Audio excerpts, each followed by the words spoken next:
কাশ্মীরের পেহেলগামে সন্ত্রাসী হামলার ২ সপ্তাহ পেরোনোর পথে, অথচ বারবার সমুচিত জবাব দেওয়ার অঙ্গীকার করলেও এখনও পাকিস্তানের একটি ধূলিকণাও নড়াতে পারেনি ভারত। যদিও বিষয়টি পুরোপুরি তেমন নয়। ইতোমধ্যে হামলা চালানো হলেও নয়াদিল্লির সেনাদের নিজেদের ভূমি থেকে তাড়িয়ে দিয়েছে ইসলামাবাদের যোদ্ধারা। ডিফেন্স সিকিউরিটি এশিয়ার প্রতিবেদন বলছে ২৯ এপ্রিল মধ্যরাতে হরিয়ানার আম্বালা এয়ারবেস থেকে উড্ডয়ন করে ৪টি রাফায়েল ফাইটার জেট, যাদের গন্তব্য ছিল পশ্চিমে পাকিস্তান সীমান্তে। রাফায়েলে সংযুক্ত ছিল ইসরায়েলের তৈরি air to ground glide bomb Spice 2000। লক্ষ্যবস্তুর ২০০ কিলোমিটার দূর থেকেই হামলার সক্ষমতা রয়েছে বোমাগুলোর। এর আগে ২০১৯ সালে বালাকোটে হামলার সময়ও ব্যবহার করা হয় একই বোমা। এতে করে পাকিস্তানের সীমান্তে প্রবেশ না করেই গুড়িয়ে দেওয়া হয় গুরুত্বপূর্ণ টার্গেট।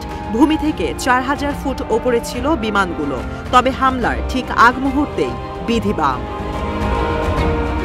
কারণ ইলেকট্রনিক ওয়ারফেয়ার বা ইডব্লিউ অপারেশন শুরুর মাধ্যমে বিমানগুলোকে মাঝ আকাশে ব্লাইন্ড করে দেয় পাকিস্তান।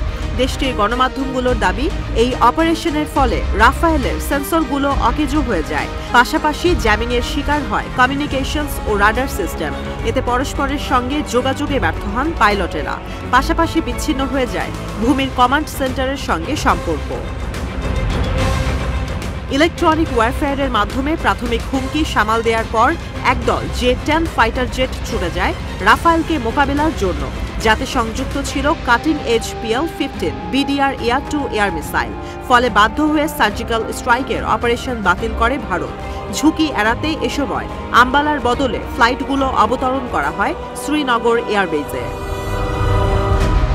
প্রতিবেদনে উল্লেখ করা হয়, গেল শুক্রবার মধ্যরাতে আবারও একই ধরনের অপারেশনের চেষ্টা চালায় ভারত।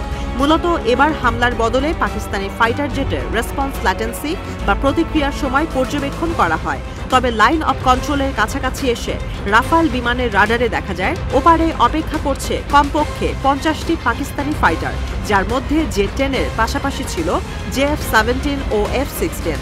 এবারও বাধ্য হয়ে অপারেশন বাতিল করে ইন্ডিয়ান এয়ারফোর্স। বেশ কিছু গণমাধ্যমের প্রতিবেদন বলছে, পরপর দুটি হামলার পরিকল্পনা ধূলিসাৎ হয়ে পড়ায় ক্ষোভের পাশাপাশি উদ্বিগ্ন নরেন্দ্র মোদী। তাই রোববার বিমান বাহিনী প্রধানকে জরুরি ভিত্তিতে তলব করেন প্রধানমন্ত্রী। বৈঠকের বিস্তারিত প্রকাশ করা না হলেও ভারতীয় গণমাধ্যম NDTV-র দাবি, পাকিস্তানে অবিলম্বে সফল হামলা নিশ্চিত করতেই আয়োজন করা হয় রুদ্ধদ্বার এই বৈঠক।